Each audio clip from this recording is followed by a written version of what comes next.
बुर्का नशीन की बात हो रही है, पर्दा नशीन है, तो आइडेंटिटी के लिए जो हमारी आंगनवाड़ी सेविकाएं हैं वो हर बूथ पर उपलब्ध रहेंगी और आवश्यकता पड़ने पर उनकी चेकिंग।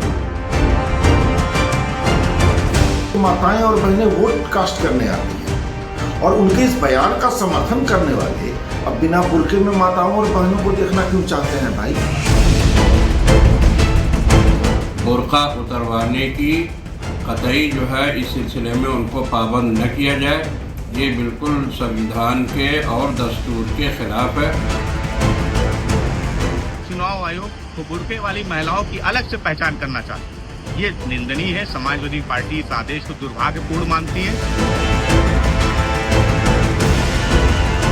गैर मर्दों के सामने उनके चेहरे के पर्दे को हटाना यह गैर शरई और गैर कानूनी है। अगर चेकिंग होगी घूंघट पहने महिला का, उसकी आइडेंटिटी की चेकिंग होगी, तो फिर बुर्का पहने महिला की आइडेंटिटी की चेकिंग क्यों ना हो?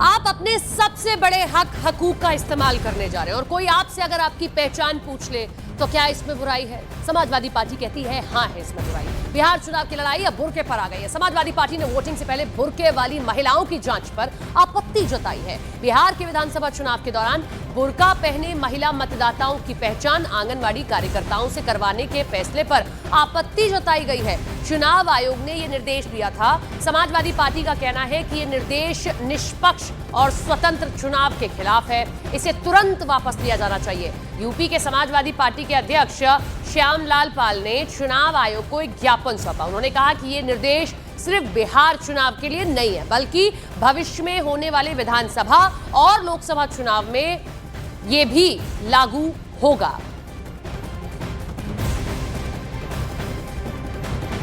हम आगे बढ़े, चर्चा करें। ये इससे पहले आप जान लीजिए कि बिहार चुनाव में समाजवादी पार्टी की आखिर भूमिका कितनी है, जो वो इतनी बड़ी बात कह रहे हैं। साल दर साल आप नजर डालते हैं तो आप पाते हैं कि पार्टी की कुछ खास भूमिका उत्तर प्रदेश से सटे बिहार राज्य के चुनाव में नहीं है। ज्यादातर सीटों पर पार्टी की जमानत तक जब्त हो गई। बिहार के पिछले कुछ चुनावों में समाजवादी पार्टी के प्रदर्शन पर एक नजर अगर हम डालें तो एक ग्राफिक्स आपके सामने। बिहार चुनाव में समाजवादी पार्टी की कुछ खास भूमिका नहीं रही।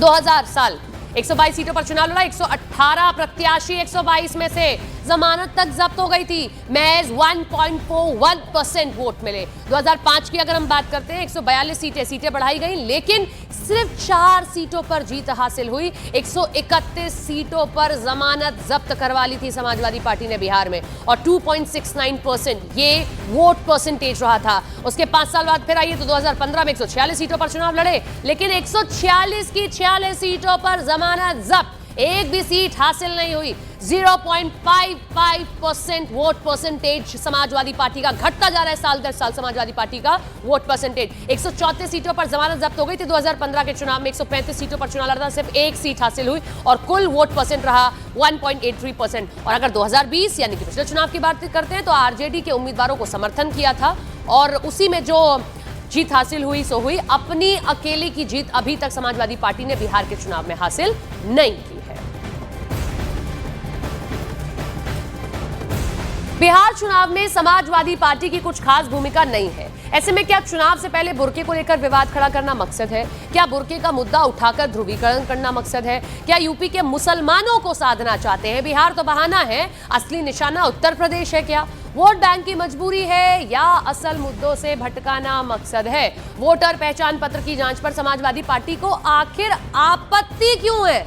सवाल तो यही बनता है कि अगर किसी की पहचान हो जाए तो उसमें दिक्कत क्या हो जाती है। हम इस पर चर्चा करते हैं, एक मुद्दा जिस पर चर्चा करना बहुत जरूरी है क्योंकि बिहार के बाद कुछ और राज्य जिसमें चुनाव होने हैं। हमारे साथ कुछ खास मेहमान जुड़े, तारुफ करा दे। राकेश त्रिपाठी भारतीय जनता पार्टी का प्रवक्ता हमारे साथ में जुड़ गए, सुमैया राणा जी समाजवादी पार्टी के प्रवक्ता हमारे साथ जुड़ गए, अंबर जैदी जी राजनीतिक विश्लेषज्ञ हमारे साथ और सैयद जवाद राजनीतिक विश्लेषज्ञ हमारे साथ जुड़ गए। आप सभी का बहुत बहुत स्वागत है और चर्चा की शुरुआत करें। सुमैया जी, सबसे पहले आपसे हम जवाब चाहते हैं, दिक्कत क्या है? अगर हम एयरपोर्ट पे जाते हैं और अगर हमारा ऐसे आधार कुछ भी जो पहचान पत्र होता है हमें देखा जाता है और अगर सामने वाले सुरक्षा बल को लगता है नहीं आपकी मैच नहीं हो तो वो कहता है चेहरा दिखा दीजिए, घूंघट करा होगा तो चेहरा दिखाना है, बुर्का इस तरीके से किया होगा तो दिखाना है, तो दिक्कत क्या हो गई दिखा दिया तो? सपना जी, देश संविधान से चलेगा, आप भी जानती हैं, हम भी जानती हैं, और मानना भी चाहिए इसको। जब चीजें संवैधानिक प्रक्रिया से अलग होने लगे, जब चीजें नई नई आने लगे, यानी कि जो वोट चोरी करने वाले लोग हैं उनसे मुद्दा हटा करके बात बुर्के पर आ जाए। चुनाव आयोग की प्रेस कॉन्फ्रेंस सुनी थी आपने? मैं सुन रही हूँ, मैं बता रही हूँ। इसका मतलब कहीं ना कहीं साफ ये है कि मुद्दों से लोगों को हटा के और पूरा केंद्र जो है वो मुसलमानों पर करना, मुसलमान महिलाओं पे करना और बुर्के पे करना। देखिए, मुझे मालूम था कि स्टेप बाय स्टेप चीजें आनी है। अब देखिए, बुर्के पे ला करके इन्होंने उसको रुकवा दिया। जी, मेरी बात सुनिए, इसका जवाब दीजिए। मैं आपको नुकसान बताती हूँ ना, आप पूछ रही थी ना बुर्के। जल्दी से, मुझे औरों से भी चर्चा करनी है, बताइए। बुर्के में दिक्कत ये है कि जो महिला बुर्का कर रही है इसका मतलब कि वो प्रॉपर पर्दा कर रही होगी। जब वो प्रॉपर पर्दा कर रही होगी तो इसका मतलब वो चेहरा किसी को नहीं दिखाना चाह रही। जब वो चेहरा नहीं दिखाना चाह रही है तो आपके पास आइडेंटिफिकेशन के लिए उसका आधार होगा, उसका वोटर आईडी होगा। हमारे यहाँ पर सुनिए, अब आपकी बात मैंने बहुत शांति से सुनी। हमारे यहाँ क्या होता है, अभी मेरी बात नहीं पूरी हुई, आपकी बात अब इस बात का, क्योंकि मुझे एक तर्क मिला है, मैं वो बता दूं आपको, फिर आप बताइएगा। हमारे यहाँ पहले ये होता था, अभी भी कुछ महिलाएं करती हैं, बाकी उनको फ्रीडम दी गई है कि अगर आप करना चाहें तो करिए, नहीं करना है तो आपकी मर्जी है।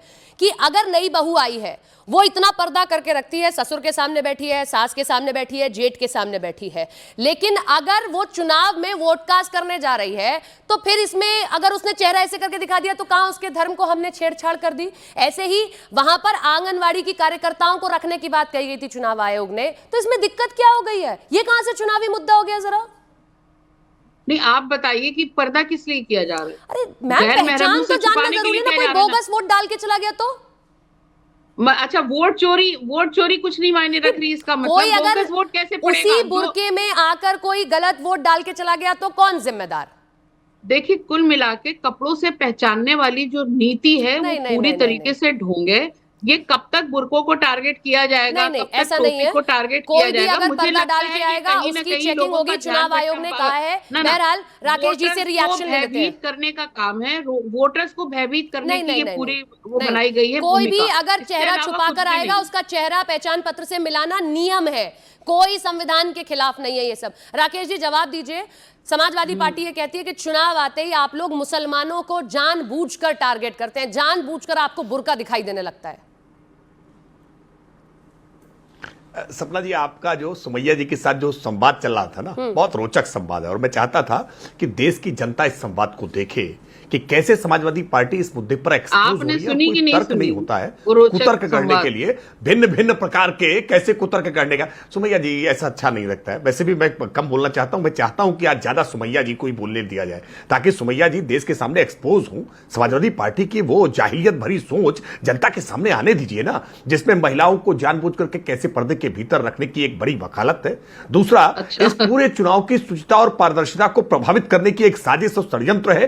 कैसे पर्देदारी करके, कैसे बोगस वोटिंग, फर्जी वोटिंग करने के लिए फर्जीवाड़ा करने का एक षड्यंत्र है और उसके पीछे बेशर्मी से कैसी वकालत की जा रही है। एक तर्क नहीं, एक सिंगल तर्क नहीं है आपके पास कि क्यों पर्दे में आखिरकार। और देखिए, इस बार तो बहुत अच्छा, मत करिए शोर।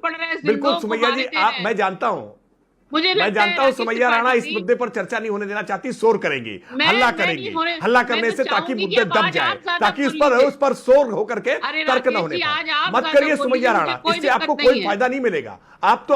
मैं केवल 15-20 सेकंड लेना चाहता हूं, उसके बाद पूरा समय मेरा सुमैया राणा को दीजिएगा। खूब सुमैया राणा से सवाल करिए और ये खूब जवाब दे, इनको पूरा अवसर दीजिएगा। देश इनको सुनना चाहता है कि आखिरकार ये जाहिलियत भरी सोच लाते कहां से हैं ये लोग, कैसे कुतर्क कहने का काम करते हैं। लेकिन महत्वपूर्ण सवाल यह है कि आखिरकार समाजवादी पार्टी, जिसका कोई आधार बिहार में नहीं है, समाजवादी पार्टी ने इस पर आपत्ति क्यों व्यक्त की? समाजवादी पार्टी क्या कांग्रेस पार्टी के साथ इस समय बात आधार की नहीं है, आधार से ज्यादा इस बात की है राकेश जी की क्यों बुर्का अगर पहचान देखने के लिए कहा जा रहा है तो उसमें गलत है। हमारे साथ में अंबर जैदी जी भी जुड़ी हुई हैं, उनका रुख कर लेते हैं।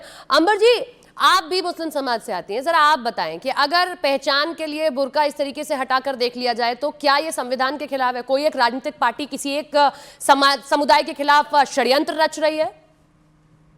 ये सबसे अहम बात यह है कि सुमैया जी ने जो अपने वक्तव्य की शुरुआत की वो संविधान से ही की थी कि देश संविधान से चलेगा, लेकिन संविधान में कहीं पे भी ये नहीं है कि अगर आपको धार्मिक आजादी या फ्रीडम ऑफ एक्सप्रेशन है तो आप जो कानूनी या फिर जो संवैधानिक मूल्य है उनका आप उल्लंघन करेंगे। अगर आप वोट चोरी पे सवाल उठा रहे हैं जो कि आप तक आपने साबित नहीं किया और उसके लिए आपको कोर्ट से फटकार भी लग चुके, लेकिन आप फिर भी वोट चोरी करें। लेकिन उससे पहले जो प्रक्रिया है, जिस वोट चोरी पे आप मुद्दा बना रही है, जहां पे आप वोट चोरी खुद कर रही है, उस वोट चोरी को आप लेजिटिमाइज करने की कोशिश कर रही है। दिखा देना इस तरीके से क्या मुस्लिम समुदाय के खिलाफ है? मैं एक बात बताती हूँ, मैं उत्तर प्रदेश से आती हूँ, मैं खुद मुसलमान हूँ। मुझे पता है, मैं जिस गांव से, जिस शहर से आती हूँ, वहां पर पूरे के पूरे मुसलमान रहते हैं। हर एक 12 साल की उम्र से लेकर हर महिला वहां पर बुर्का ओढ़ती है, पूरा बुर्का। वहां पर वोटिंग, मैं एक पॉलिटिकल फैमिली से आती हूँ, हमारे यहाँ जब भी सारी ये वोटिंग होती है तो महिलाएं बुर्के में होती है, और जब भी वहां पे पोलिंग स्टेशन पे महिलाएं खड़ी होती है तो महिलाएं ऑफिसर्स होती है जो चेक करती है। तो महिलाएं पर्दा करती है कि ऐसे बाहर नहीं निकलती, जो घर के दरवाजे पर नहीं आती, वो वोट डालने जाती है, वो अपना नकाब हटाकर वो पोलिंग स्टेशन पे अपना चेहरा पहचान से मैच करवाकर वोट डाल देती है। आप कौन सी चोरी को यहाँ पर उसको बचाने के लिए आए? मैं नहीं कह रही हूँ, कोई और नहीं कह रहा है, उसी समुदाय से जुड़ी एक महिला कह रही है। देखिए, उसी समुदाय से है, लेकिन फर्क है ना दोनों की। सुमैया राना हिजाब में है, वो हिजाब नहीं की हुई है। तो मुझे लगता है कि दोनों की सोच में ये है कि आप हिजाब के नाम पर आपके सर पे जो है ना बोझा रखा हुआ है। मेरी देखिए, आप आजादी की बात करें, क्योंकि मुझे उसकी अहमियत पता है। तो जो बुर्का ओढ़ रहा है उसको उसकी अहमियत पता है, इसलिए कोई जो ऑलरेडी पर्दा ना कर रहा हो उसको मुझे लगता है ये बात बहुत छोटी सी लग रही होगी, लेकिन जो ऑलरेडी पर्दा कर रही है महिलाओं तालिबान भी खुल गए, तालिबान भी महिलाओं से बात कर रहे हैं, लेकिन आप वो तालिबान है जो इस भारत को तालिबान बनाकर कब्जे में डालना चाहते हैं और अपने आप को सत्ता में रखना चाहते हैं। आप जैसे लोग इररिलेवेंट हो चुके हैं, महिलाओं के लिए कभी नहीं निकले। ऐसे चर्चा नहीं होगी। एक मिनट, यहाँ पर आप भी भारत की मुस्लिम महिलाएं आपके कहने पर मुंह छुपाकर वोट डालती रहे आपको, और आपको सत्ता में रखे और आप सत्ता की मलाई चाटती रहे। वाह वाह, ये है आप जैसे घटिया दोगले मुसलमानों की हकीकत जो नहीं चाहता कि भारत के मुसलमान तरक्की करके मेन स्ट्रीम से जुड़े। आज की सरकार उन महिलाओं को, उन भारतीयों को भारत के मुख्य धारा से जोड़कर आप जैसों की चुंगल से हटा रही है, लेकिन आप उनको में रखना चाहते हैं। अंबर जी रुकिए जरा, सुमैया जी को भी सुन लीजिए कि वो इसका जवाब क्या दे रही हैं। सुमैया जी, आपने सुना, अब आप ना बीजेपी के प्रवक्ता से कह सकती हैं, ना मुझे कह सकती हैं, आए दिन आप लोग मीडिया को भी टारगेट कर देते हैं। आप ही के समुदाय से आई एक महिला कह रही है मैं तो बुर्का उठा के दिखा दूंगी, दिक्कत क्या, मैं तो पहचान बस दिखा रही हूँ कि हाँ मैं वही हूँ जो वोटर कार्ड पे छपी हुई है फोटो। नहीं, अब उन्हें बुर्का उठा के दिखाने की जरूरत क्या है? उनके पास दुपट्टा तक नहीं है, इसलिए उनको मुझे लगता है अरे अभी नहीं पहना ना, पहनती होंगी वो। ना तो उसकी अहमियत पता है, ना तो उसकी जरूरत पता है। अगर आप इतनी जाहिल नहीं ऐसे मत करिए, आप किसी को टारगेट मत करिए। बात नहीं करनी आती है, दूसरे देश में या दूसरे शहर ट्रैवल करती है तो आप अपने अमर जी एक मिनट, एक एक करके बोलिए, सुमैया जी एक एक करके बोलिए। अनपढ़ महिला, जाहिल औरत किस तरह से जाती है महिला, ये अनपढ़ महिला, बदतमीज, दो कौड़ी की जाहिल, पर्सनल अटैक मत करिए। आपको लगता है कि इस तरह की महिलाओं को हमें ला करके जिनके पास दुपट्टा नहीं, अंबर जी रुकिए, तालिबानी बोल रहे हैं, नहीं अंबर जी रुक जाइए, पर्सनल अटैक मत करिए, ये गलत है, इसका समर्थन नहीं होगा। नहीं नहीं नहीं, आवाज अंबर जी की आवाज थोड़ी सी कम करिए। नहीं अंबर जी, पर्सनल अटैक मत करिए, अपनी बात करिए, रुकिए रुकिए रुकिए रुकिए, हम दोनों को कह रहे हैं भाई, ऐसे चर्चा नहीं होती है, रुकिए। हम जवाद जी से जानना चाहते हैं, जवाद जी क्या ये सही है कि अगर पहचान दिखाने के लिए कहा जा रहा है, चाहे वो महिला बुर्के में आए, घूंघट में आए, कोई मुंह ढक कर आए, चुनाव आयोग को ये अधिकार है जानने का कि जो वोट डालने रहा है वो वही व्यक्ति है या कोई और है? बोगस वोट नहीं पड़ना चाहिए। जी, सभी को मेरा जय हिंद, जय संविधान। देखिए, चुनाव आयोग की निष्पक्षता के ऊपर लगातार सवाल खड़े हो रहे हैं, और बी टीम नहीं ए टीम बन करके कौन काम कर रहा है ये भी अभी भी सवालों के घेरे के अंदर है। अभी चुनाव आयोग से जब मुख्य विपक्षी पार्टी के नेता आदरणीय राहुल जी ने ये कहा था कि आप हमको वीडियोग्राफी दे दीजिए, तो उन्होंने प्राइवेसी का हवाला दिया। वोट चोरी के मुद्दे के ऊपर उस वक्त प्राइवेसी आ रही थी कि महिलाओं की प्राइवेसी की बात है। कौन बी टीम है? आपको प्राइवेसी कौन किसकी बी टीम है? एक सेकंड देखिए, आप सवाल करिए, राय मत दीजिए। आप सवाल करिए, आप राय नहीं देंगे, आप सवाल करिए। भाई मैं बता रही हूँ, मैं बता रहा हूँ। देखिए मैं बता रहा हूँ, सुन लीजिए। मुख्य चुनाव आयोग से लगातार सवाल करे जा रहे हैं, उनके सवालों के जवाब नहीं है, बयानबाजी करते हैं। महिलाओं को लेकर के उन्होंने एक बात कही थी कि अगर हम वीडियोग्राफी दे देंगे तो ये प्राइवेसी महिलाओं की जो है कैसे रह जाएगी, महिलाओं की प्राइवेसी का मामला है, ऐसे कैसे किसी की वीडियोग्राफी दे दें। उस वक्त उनको प्राइवेसी की महिलाएं रहेंगी, वो देखेंगी, कोई पुरुष तो नहीं आएगा ना। नहीं, सुनिए मैडम, आप बिल्कुल उनको अपना अधिकार है, लेकिन लोगों पे अधिकार की बात संविधान। आप अगर सुनिए, राय नहीं देंगे आप। नहीं, राय नहीं दूंगी, मैं राय नहीं दे रही हूँ, मैं आपको आईना दिखा रही हूँ कि जब विपक्षी पार्टी लोकसभा की कई सीटें, हम लोग बैठे हुए हैं, नहीं ऐसा कैसे कह सकते हैं आप? अंबर जी बोलिए। नहीं, इनके पास इस चीज को बचाने के लिए कोई भी आधार नहीं है। इनको नहीं पता जब पोलिंग स्टेशन पर महिलाएं जाती हैं, चेहरा उठाकर दिखाती है, वो उनके पहचान रिकॉर्ड नहीं होती है। आप चाहते हैं कि हर एक महिला का चेहरा आप जिस पर्दे की बात करें, दिक्कत यही है, मीडिया को टारगेट करना बहुत इजी हो जाता है आप लोगों के लिए। अमर जयदी जी बोलिए, अब बोलिए, आपकी आवाज अब सपना आपने मुझे कहा कि मैं पर्सनल अटैक कर रही हूँ, लेकिन आपने मेरे ऊपर हो रहे पर्सनल अटैक पर कोई सवाल नहीं उठाया। लेकिन मैं मुद्दे पर आती हूँ, मैं इस तरह के रोने धोने में नहीं जाती। जब भी इस तरह का कोई भी वोट डोलने जाते, मैं अपने गांव जाती, मैं भी बुर्का ओढ़ती हूँ, क्योंकि वहां पर बुर्के का रिवाज है।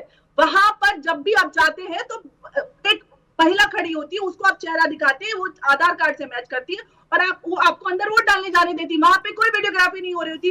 आप चाहते हैं कि जो रूल्स है वो रूल्स है, सबको फॉलो करने पड़ेंगे। अगर शुरू में ही कहा गया था कि संविधान से ये देश चलेगा। बहरहाल बहुत शुक्रिया आप सभी का हमारे साथ जुड़ने के लिए, चर्चा करने के लिए।